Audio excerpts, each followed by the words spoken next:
content de te voir ce matin. Parce qu'il y a des gens qui sont à l'hôpital, ils n'arrivent pas à se lever, ils n'arrivent pas à venir dans la maison de Dieu, ils ne peuvent rien faire. Mais le Seigneur t'a conduit ici, dis-lui merci et salue ton voisin en le bénissant ou en la bénissant, en la souhaitant également ou en le souhaitant la bienvenue dans la maison de Dieu. Alléluia. Ça fait déjà presque un mois ou presque déjà un mois et demi que je prêche sur la prière, toutes les formes de la prière. Et vraiment, ma prière, c'est qu'à la fin de cette série d'enseignements ou de prédications, que l'Église arrive à un niveau où, lorsqu'elle prie, qu'elle voit les ossements de sa prière. Amen. Amen. C'est le but, parce que nous avons prié plusieurs fois, mais si nous n'avons rien vu dans notre vie, ça veut dire qu'il y a un problème. Mais Dieu veut vraiment nous aider. Les disciples de Jésus, eux-mêmes, ils avaient ce même problème. Ils ne savaient pas prier. Ils ont demandé à Jésus, Seigneur, enseigne-nous à prier. Et ce matin, je voudrais parler de la puissance de la prière, de l'intercession. La puissance de l'intercession. Et le texte que nous venons de lire ici, là, nous exhorte tout simplement à la prière. Toutes les formes de prière qui sont mentionnées là. Je crois que ceux qui viennent à l'étude biblique savent les différentes formes de prière, n'est-ce pas? Il y a la prière de quoi? D'intercession, il y a la prière de louange, il y a la prière d'adoration, il y a la prière de confession, il y a la prière de quoi? Hein? De remerciement, n'est-ce pas? Et il y a la prière d'intercession encore, comme je vous l'ai dit. Donc il y a toute cette forme de prière. Si tu as un problème d'intercession et tu confesses, tu fais la prière de confession, est-ce que tu es sûr que ton problème sera résolu? Dieu veut que tu pries d'une manière précise. C'est pourquoi nous voyons dans ces textes, il y a 3 types de prières. La première, c'est quoi? Il dit, si quelqu'un est joyeux, qu'il fasse quoi? Qu'il chante. Ça, c'est la prière de quoi? D'adoration. Est-ce qu'il est facile d'adorer Dieu lorsqu'on a des difficultés? Lorsqu'on n'est pas content? Lorsqu'on est découragé? Est-il facile d'adorer Dieu? Ce n'est pas facile. Mais Paul et Silas peuvent nous encourager en disant que même dans les difficultés, nous pouvons adorer Dieu. Amen. La Bible dit dans Actes chapitre 16 que Paul et Silas, on les a mis en prison à cause de Jésus. Donc ce n'était pas une cause juste. Mais on les a mis en prison. Mais la Bible dit qu'à l'intérieur de la prison, ils ont commencé à faire quoi? À louer Dieu. Seigneur, je te loue de ce que je suis ici à cause de toi. Seigneur, je te bénis. Alléluia. Ils étaient en train de louer Dieu. Et la Bible dit que pendant qu'ils louaient Dieu, les fondements de la prison se sont ébranlés. Et là, il y a même eu repentance. Le geôlier a donné sa vie à Jésus et sa famille. Rien que par la prière de quoi? De louange. Ce n'est pas facile, je ne peux pas vous dire le contraire, de louer le Seigneur lorsqu'on est en difficulté. Mais le Seigneur nous encourage de le louer lorsque nous sommes en difficulté. C'est une forme de prière. Mais si tu es dans la joie du succès, la joie de voir ta famille, la joie des bénédictions que Dieu te donne, la Bible dit, chante à l'Éternel. Chante à l'Éternel un cantique nouveau. Parfois je dis, Seigneur, merci, alléluia. Je chante rien qu'en disant merci à Dieu. J'invente un chant où le Saint-Esprit me fait chanter un chant pour dire merci à Dieu, même quand je suis dans les difficultés. Ce n'est pas facile, mais c'est possible. Alléluia. Est-ce que tu es en train de traverser des moments difficiles? La Bible dit, si ton cœur est joyeux, loue le Seigneur. Chante les cantiques. Prends les cantiques, je ne sais pas comment on appelle ça, si c'est les ailes de la foi. Chante les cantiques au Seigneur. C'est ça que la Bible dit. Et deuxièmement, il dit si quelqu'un est quoi? Hein? Non, avant malade. La souffrance. En d'autres termes, difficulté. Première catégorie, c'était ceux qui sont dans la joie. Il dit, chante les cantiques. Mais maintenant, il dit, si tu es en difficulté dans la souffrance a plusieurs formes. Ça peut être la souffrance de ton âme ou de ton esprit, ou la souffrance physique, c'est-à-dire ton corps. Et ça peut aussi être une souffrance, comme je dis, de ton âme psychologique, où tu traverses des moments difficiles. Et ici aux États-Unis, on sait très bien que payer les factures, c'est souvent très difficile, n'est-ce pas? Parfois, on peine pour payer nos factures. Mais malheureusement, le système ne fait qu'ajouter les factures pour que tu puisses les payer. Et je vois, il y a des gens ici qui ne dorment pas, nuit et jour. J'ai beaucoup béni Dieu pour certains membres de notre église. Ils travaillent toute la nuit. Et au lieu d'aller dormir, ils viennent à l'église, soit pour l'étude biblique, ou soit pour le culte. Ce n'est pas facile, bien-aimé. Mais si quelqu'un fait ça, il faut l'encourager. Amen. Il faut l'encourager parce que ce n'est pas facile. Il doit travailler dur, il dort un peu et il doit aller travailler pour qu'il puisse avoir de l'argent pour subvenir, n'est-ce pas, à ses besoins ou payer les factures. La Bible dit que lorsque tu es dans ce genre de souffrance, il faut faire quoi? Et la prière ici n'est pas précisée, n'est-ce pas? Ça peut être la prière de requête ou de supplication. Ouais, l'apôtre Paul dit dans Philippiens chapitre 2, il dit que vos cœurs ne se troublent point. Tu vois? Hein? Exactement.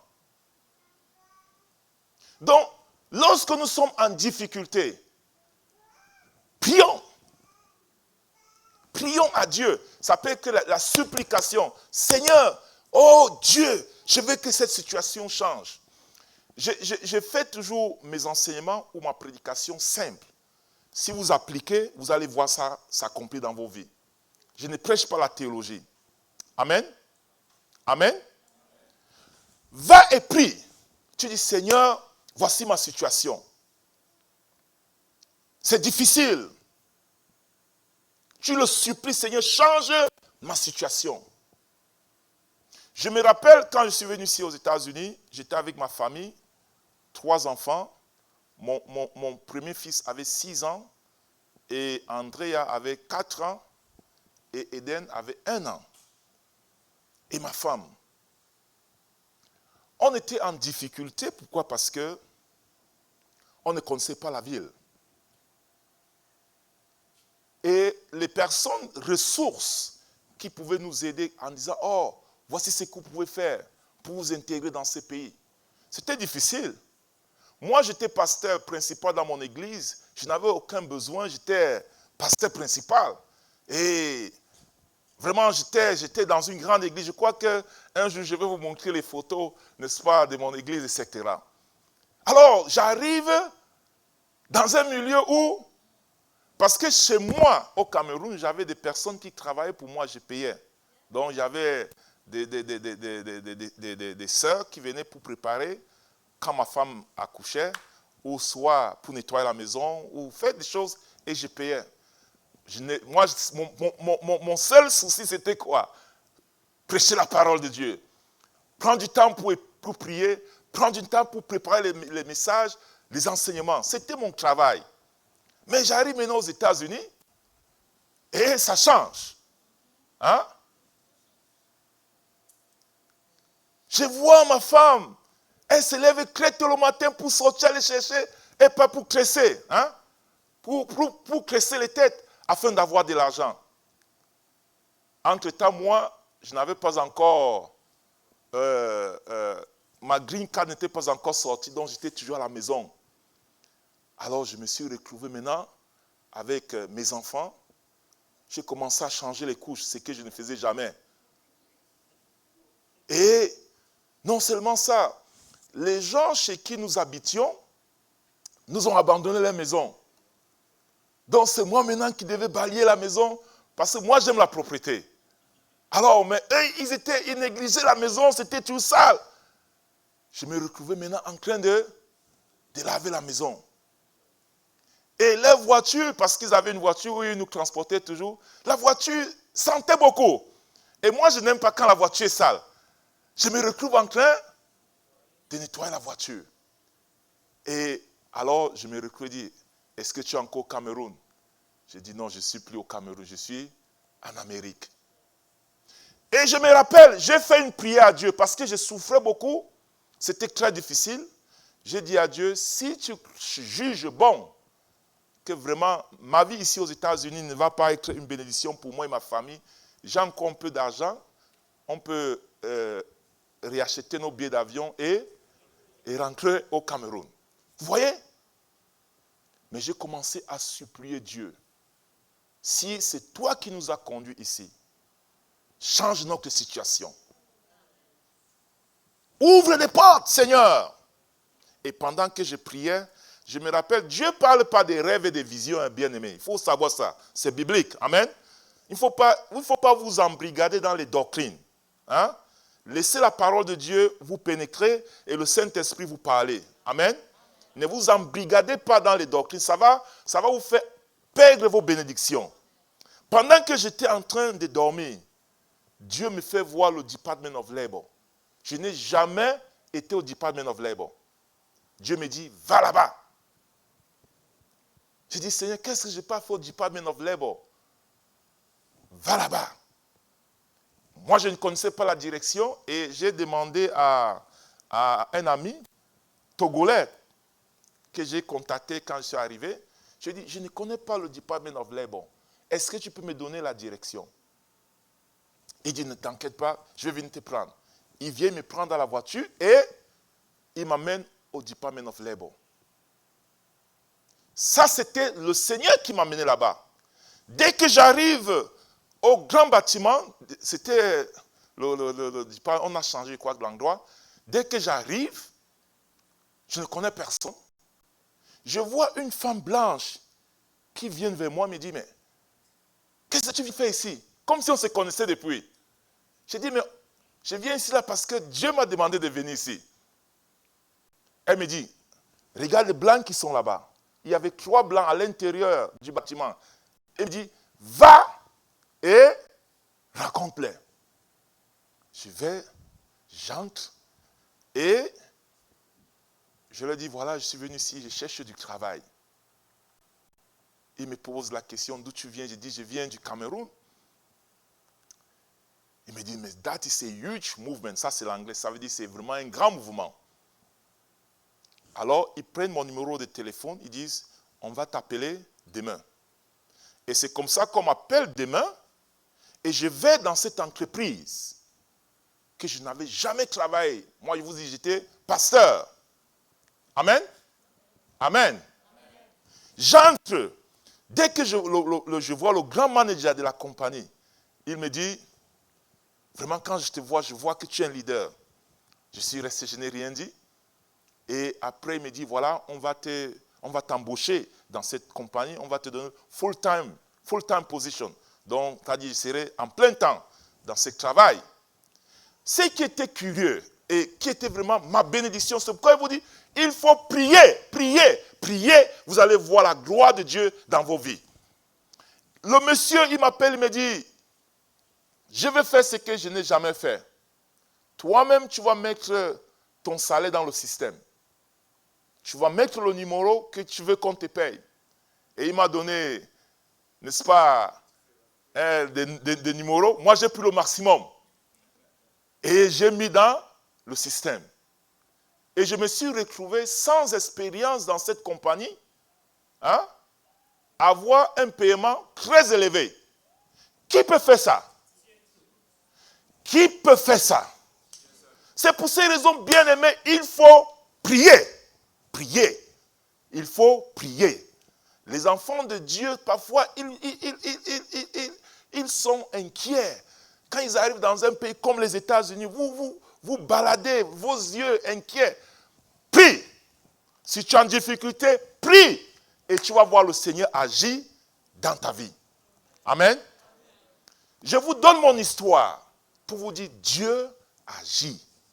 C'est pour ces raisons, quelle qu'en soit la situation, parfois je n'avais pas de quoi manger, mais j'ai toujours prié et le Seigneur a pourvu. Et j'étais toujours en haut, et non en bas. Ça, c'est ce que Dieu peut faire lorsqu'il veut t'encourager d'intégrer un pays comme les États-Unis.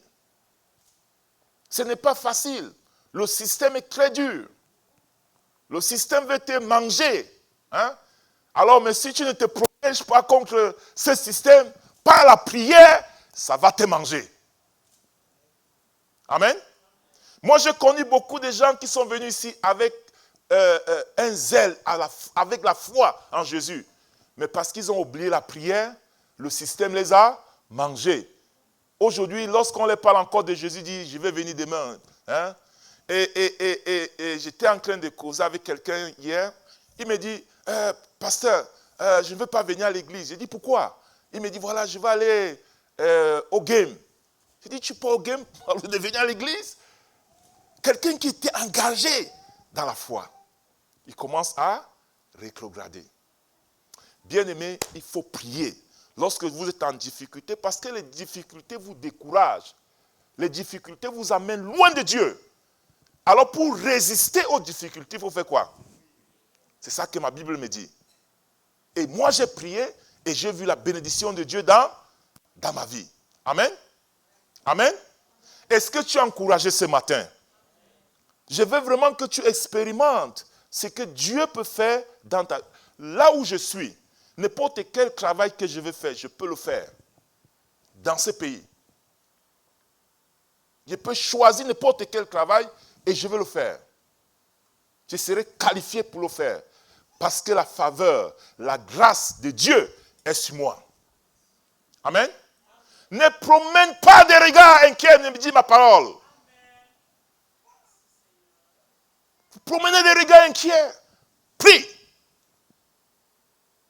Vous voyez, les deux aspects, la louange, comme on a vu au premier, et la prière. Ça, c'est pour quelqu'un qui est valide, quelqu'un qui peut prier, n'est-ce pas? Il est encouragé, il est dans les difficultés. Quand tu as les difficultés, tu dois prier. C'est ça que la Bible te dit. Quand tu es dans la joie, chante. Tu dois chanter, tu dois louer le Seigneur. Mais maintenant, c'est la troisième catégorie de personnes. Ici, c'est quoi? Celui qui est malade. Parce qu'un jour, tu seras malade. Hein? La Bible dit, appelle les anciens. Vous voyez pourquoi? Parce que ici c'est là maintenant où la puissance de l'intercession vient. Vous voyez, vous allez arriver à un niveau où ce n'est plus vous qui devez prier, mais d'autres doivent prier pour vous. Amen. Oh, j'ai loué le Seigneur. Oh, j'ai prié pour mes difficultés. Mais maintenant, j'ai besoin des autres. La Bible dit dans Hébreu qu'il y a des fardeaux que nous pouvons porter nous-mêmes, mais il y a des fardeaux que les autres doivent nous aider à les porter. C'est ça que la Bible me dit. Donc, l'intercession est important. L'intercession, c'est quoi? C'est se mettre entre toi, entre Dieu et la personne pour qui tu vas prier. Je reprends. L'intercession, c'est se mettre au milieu entre la personne pour qui tu vas prier et Dieu. C'est ça l'intercession. Tu es comme un pont. Ça veut dire que Dieu va passer par toi pour bénir cette personne-là. Mais il faut vouloir être ce pont-là pour être la bénédiction de cette personne. Vous voyez? C'est pour ces raisons, bien aimés, l'Église, parfois, nous oublions que nous avons la responsabilité de prier pour les gens. Nous devons prier pour les gens. Il y a des gens, ce n'est pas question de difficultés ou bien les problèmes qu'eux-mêmes peuvent porter, mais nous avons la responsabilité. Chaque fois quand je prie, Dieu me pousse toujours à prier pour les gens. Toujours. Parfois, je quitte chez moi. La personne, parfois, je suis arrivé chez des personnes sans les prévenir. Je dis seulement, Dieu m'a envoyé de venir te rendre visite. Et quand j'arrive, je bénis cette personne. Et la personne est encouragée. Vous voyez? Mais vous ne pouvez pas faire ça si vous n'avez pas le cœur de l'intercession. Dans notre église, parfois, nous centralisons notre focus rien que sur nous-mêmes. Mais si nous élevons un peu la tête, à gauche et à droite, nous regardons, nous allons voir que nous avons besoin de prier pour les autres, les encourager dans leur foi. Amen. Quelqu'un qui est malade, il est faible. Il n'a pas la capacité de prier pour lui-même. C'est pourquoi la Bible dit, appelle les anciens. Et la maladie ici peut être physique, ça peut aussi être spirituel. Il faut bien comprendre ça. Donc, que j'ai la maladie physique ou la maladie spirituelle, j'ai toujours besoin des autres pour prier pour moi. Amen. C'est ça que ma Bible me dit. Et vous voyez, la Bible dit, lisez très bien le verset 15, il dit, quand tu viens prier, avec quoi? La prière de quoi? Hein? La prière de la... Ok, ça revient encore. Qu'est-ce que la prière de la foi? On a vu ça déjà. La prière de la foi, c'est quoi? Il y a deux caractéristiques. Premier, c'est basé sur quoi? Sur la parole. Et deuxièmement, sur l'écoute du Saint-Esprit. Voilà. Si je vais faire une prière par la foi, parce qu'il y a des gens qui ont souvent, qui ont une foi, j'appelle ça fanatique. Là, c'est négatif. Vous voyez? Quelqu'un est malade. Est-ce que le Saint-Esprit t'a dit de prier pour lui?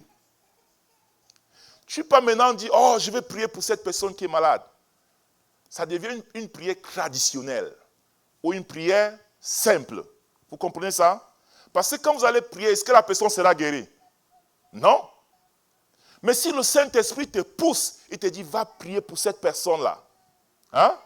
Tu as la conviction que, oh, vraiment, je dois prier pour cette personne.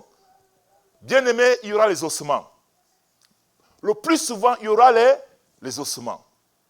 Mais nous prions parfois par tradition. Quand quelqu'un est malade, on dit, oh, on va prier pour lui. Mais est-ce que Dieu t'a dit de prier pour lui? C'est pour ces raisons où, au lieu d'être encouragé, la personne est comment? Découragée, on a prié pour moi, on n'a rien vu. Parce que les gens prient par la chair, ils prient par leur propre pensée. Amen. Et il y a même des gens qui programment Dieu. Venez, venez, venez, vous allez voir les miracles. Tu es Dieu pour dire ça? Est-ce que le Saint-Esprit t'a dit ça? On n'écoute pas le Saint-Esprit. C'est pourquoi nous ne faisons pas de prières par la foi. Et nous prions, nous voyons les mêmes choses. Moi, je dis toujours, j'écoute beaucoup le Saint-Esprit. Je peux être fâché de temps en temps, hein, mais vraiment, j'ai un cœur de père. Parce que Dieu me parle. Le Saint-Esprit me parle. Et quand je prie pour quelqu'un, vraiment, je prie avec amour et veillance pour que le Seigneur bénisse cette personne. Voilà, c'est ça que l'apôtre Jacques dit. La prière par la foi va relever le malade. L'intercession. Nous devons intercéder pour quoi? Parfois, nous devons intercéder pour faire des choix. Ouais. Oh, malheureusement, est-ce que ça peut un peu marcher là? Donc, on peut intercéder pour faire le choix. Vous voyez? Donc, on peut faire le choix.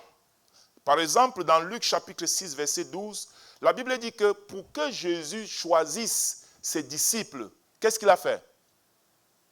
Il est d'abord parti prier. Même s'il y avait un bandit parmi, c'était la volonté de Dieu. Amen. Combien de fois avant de faire des choix, nous prions? Vous voyez?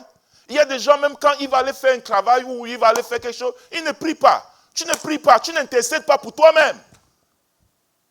Avant de faire un choix, il faut prier. Parce que tu ne sais pas. Mais malheureusement, nous allons seulement et nous sommes butés et nous sommes découragés. Même pour choisir ta maison, pour choisir ta voiture, pour choisir tout ce que tu fais, il faut prier. Jésus l'a fait. Amen. Moi, j'ai prié pour que je me marie pendant plusieurs années. Donc, la femme que j'ai aujourd'hui, c'est ma femme. Parce que j'ai prié pendant longtemps. Est-ce que tu pries avant de faire le choix? Deuxième chose, nous devons prier pour assister les autres. Vous voyez, quand on voit dans 2 Corinthiens, tu vois, la Bible parle de l'assistance par la prière. Vous voyez, quand je prie, j'assiste déjà quelqu'un. Mais le Saint-Esprit peut me demander aussi d'aller l'assister physiquement. Mais la prière, c'est aussi l'assistance. Amen. La prière d'intercession, c'est assister quelqu'un. Ah, je connais que telle personne est en train d'avoir des difficultés. Seigneur, je vais soutenir cette personne. Je commence à prier pour la personne. C'est ça qu'on appelle la prière d'intercession dans l'assistance. Amen. Amen. Est-ce que tu es béni ce matin? C'est pour ces raisons, bien aimés, nous devons assister les gens avec nos prières. Peut-être je n'ai pas d'argent, je n'ai pas, mais assiste, la prière c'est free. C'est free. Commence à assister les gens dans la prière. Paul a reconnu cela dans sa vie. Et nous pouvons aussi voir la prière pour le salut des autres. Il y a plein de gens qui ont besoin du salut. On doit prier pour qu'ils soient sauvés. Le diable les a embrigadés. Le diable a arraché les âmes. Il faut prier pour qu'ils soient sauvés. Prie pour tes enfants, prie pour ton mari, prie pour ta femme, pour qu'ils soient sauvés s'il n'est pas sauvé. Parce que c'est une bataille. C'est la guerre spirituelle. Tu dois intercéder. Amen. Je connais l'histoire d'une femme qui a intercédé pour son fils qui était un bandit. Jusqu'à ce que ce fils a donné sa vie à Jésus et il est devenu un homme de Dieu qui prêche la parole. C'est la prière. Au lieu d'être découragé, quand tu vois ton enfant faire des bêtises, mets-toi à genoux. Commence à prier. La prière d'intercession a la puissance, bien-aimé. Ça a une puissance de transformer, ça a une puissance de guérir, ça a une puissance d'arracher quelqu'un dans les griffes de Satan. Il faut prier. Et aussi, le texte que notre sœur a lu ce matin, n'est-ce pas, la sœur Sophonie, il dit on doit prier pour ceux qui nous maltraitent. Ouais. Parce qu'il y aura des gens qui vont vous persécuter. Alors, ça hérite votre esprit, ça hérite votre âme. Parfois, ça peut vous décourager. Au lieu de vous laisser être découragé, il faut aller où? Il faut prier pour cette personne-là. Parfois, ça peut être le diable qui l'utilise pour te maltraiter. Alors, la Bible dit, priez pour ceux qui vous maltraitent. En tant que pasteur, je ne suis pas en train de dire que tout le monde sera d'accord avec moi. Je ne crois pas ça. Il y a des gens qui seront contre le pasteur Baké. C'est normal. Mais est-ce que c'est une raison pour le pasteur Baké de dire ceux qui sont contre moi, je dois les... Non, je dois prier pour eux. Amen. Je dois intercéder pour eux, pour que l'amour du Saint-Esprit se répande dans leur cœur pour moi. Alléluia. C'est pourquoi il faut prier. Il faut prier. Romains 5,5. L'amour de Dieu est répandu dans nos cœurs par le Saint-Esprit. Donc quelqu'un qui ne t'aime pas commence à prier que le Saint-Esprit répande de quoi? L'amour dans son cœur. Romains 5,5. Et tu vas commencer à voir la bénédiction. Et nous devons aussi prier pour quoi? Pour la guérison, comme on a vu ce matin. Intercéder pour la guérison. Et quand nous voyons Moïse a aussi prié pour la guérison. Ouais. Il y a plein de textes que je peux vous donner. Mais ce matin, bien aimé, il y a une puissance dans l'intercession. Prie pour ton pasteur, prie pour les membres de l'église, prie pour les diacres, prie pour même ceux qui te maltraitent, comme on a vu ce matin. Et tu vas voir comment Dieu va commencer à agir par la prière d'intercession. Ce qui est difficile pour nous, c'est de prier. De trouver du temps pour prier. Trouver du temps et commence à prier. Tu n'as pas besoin de connaître la théologie.